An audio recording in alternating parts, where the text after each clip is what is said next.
Welcome back to the WHY-O-MYO Podcast. This is Janine Steen, your host, hoping to answer your who, what, when, where, how, and why questions when it comes to myofunctional therapy.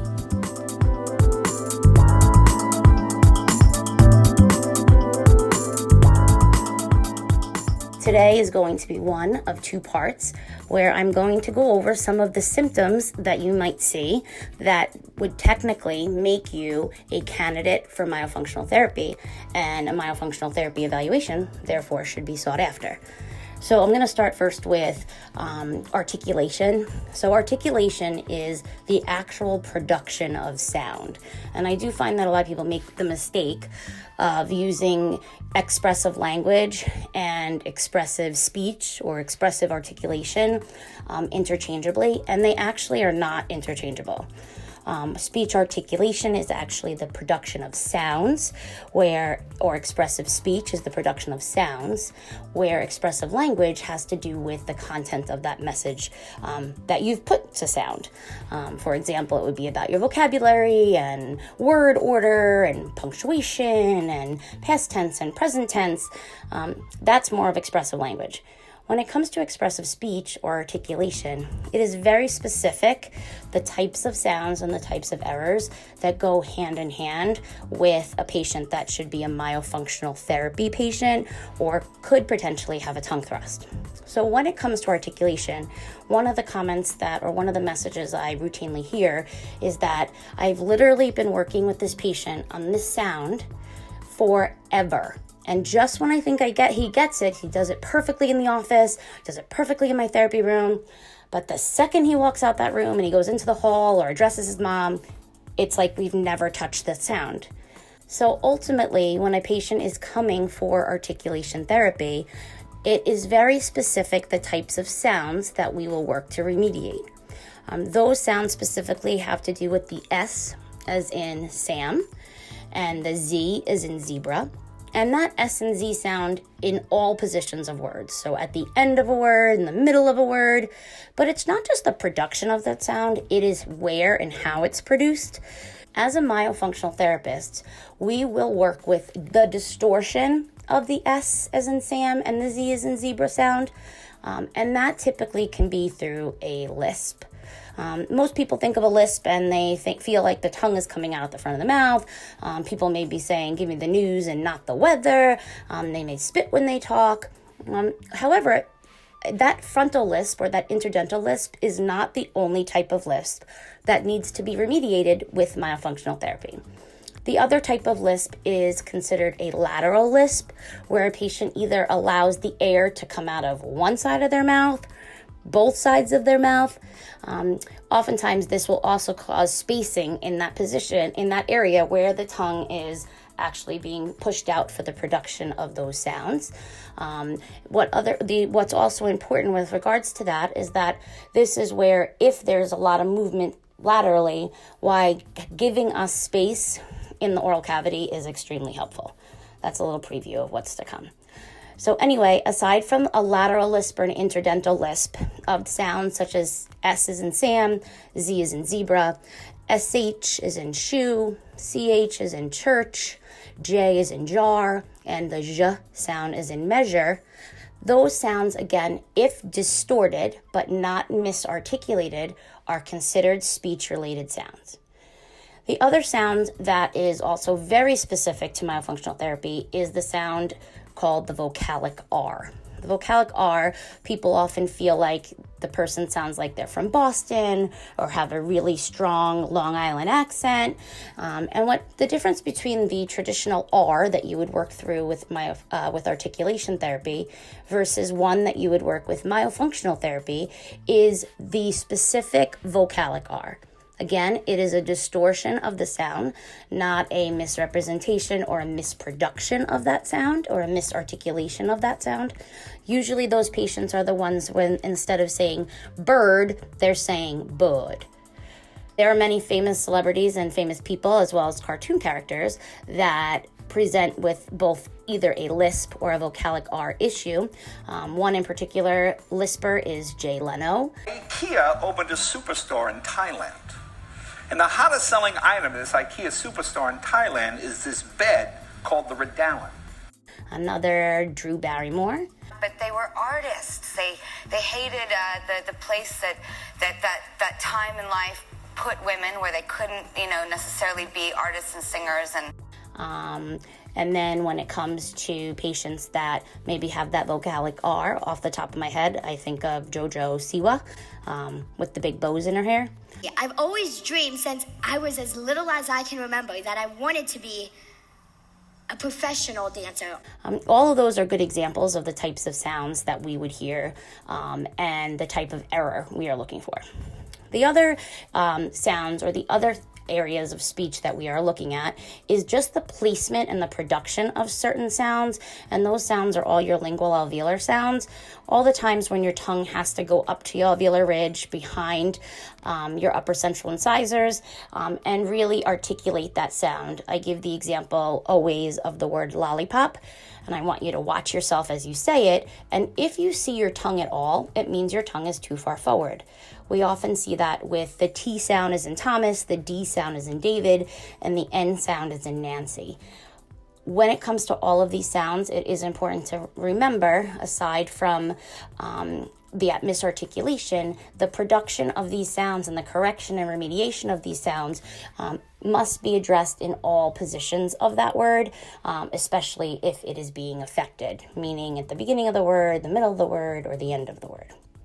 So, to sum up the part of regarding articulation and what is affected in terms of articulation when you have a tongue thrust and require myofunctional therapy, the first thing I think of is what the sounds are.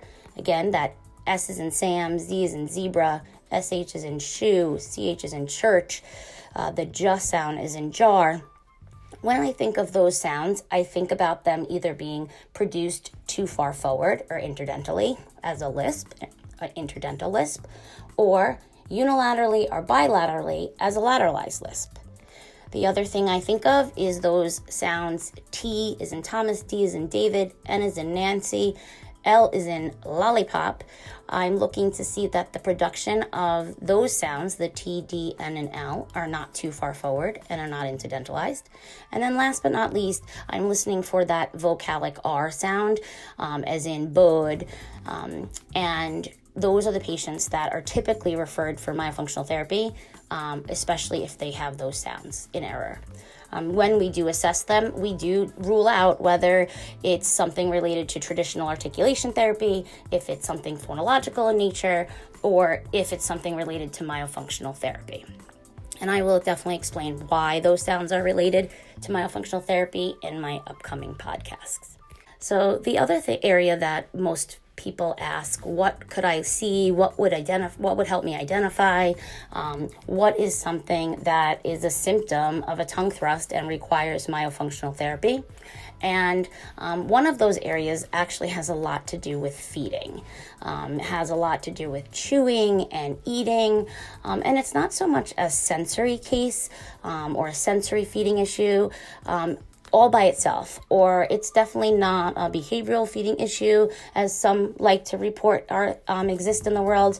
I don't know, I think the research is conflicting when it comes to that. But when a patient is coming for myofunctional therapy, or if we are evaluating them for myofunctional therapy, or as a parent or practitioner, you are watching a child eating, what are some of the things you look for?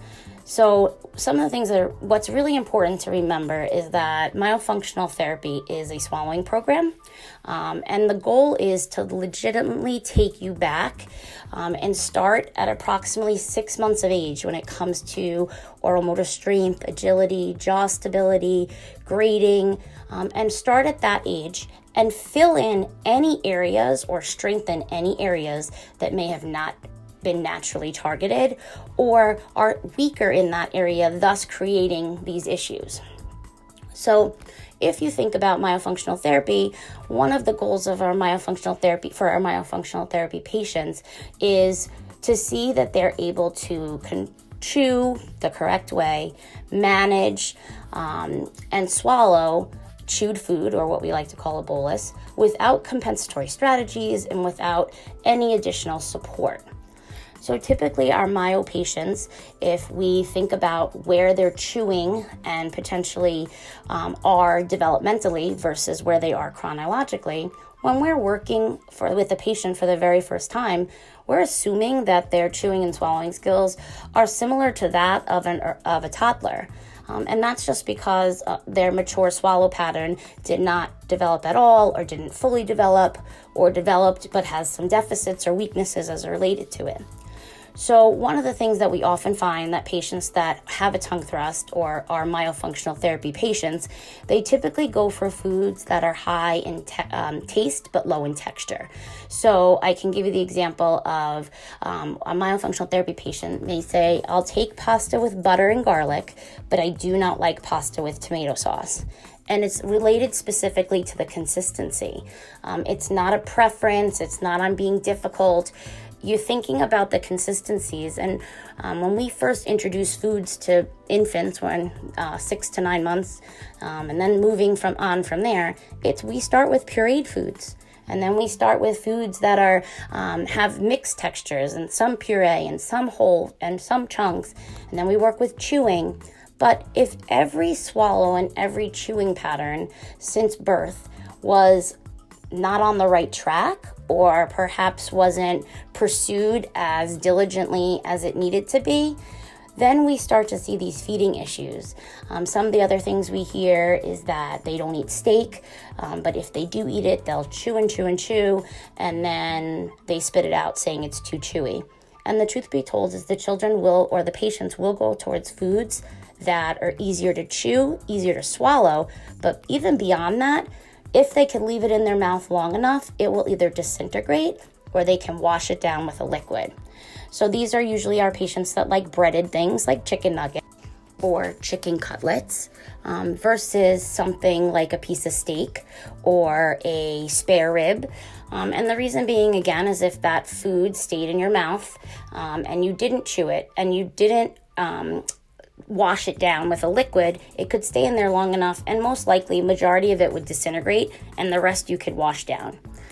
When a patient has a tongue thrust, especially if they're chewing something that doesn't allow for it to break down on its own, like a piece of steak, many times you'll see the patients chewing, or you'll see your child chewing and chewing and chewing and chewing, and then spitting it out and saying that it is way too chewy or it's too fatty. Or they douse it in condiments to give it some moisture. In addition, these patients are usually the ones that if they eat a sandwich, it's not on bread and it's one texture, potentially rolled cold cut. It could be a hamburger without cheese or condiments, without a bun. It could be soup, but it's the broth only, not the contents. So all of these patients follow the same trend with a few exceptions over the years and from patient eval to a patient eval. And it all goes back to how developmentally immature their swallow is when you compare it to their chronological age at the time of evaluation and then during the course of intervention. One of the most important things that we always enforce as a speech pathologist is to say early intervention is definitely important. And I agree with that 100%. Even if we cannot do a true myofunctional therapy program with your patient, teaching them and retraining where their tongue should be positioning and building the strength and encouraging and promoting the proper swallow as part of maturity, but also being hypervigilant about any areas that could potentially interfere or any other areas that potentially symptoms are persistent or presenting with an unknown cause. So it is important for us to start with patients as soon as we can, and just to keep them on the right track. And again, it may not be a tough, tumultuous, 4-day-a-week type therapy, but maybe it's just things to do to reinforce positive swallowing and eating and chewing habits during meal times or during snack. And all of that is where early intervention is extremely helpful and hopefully changes the course of patient need as we intervene sooner and sooner. Okay, I'm going to end here for tonight.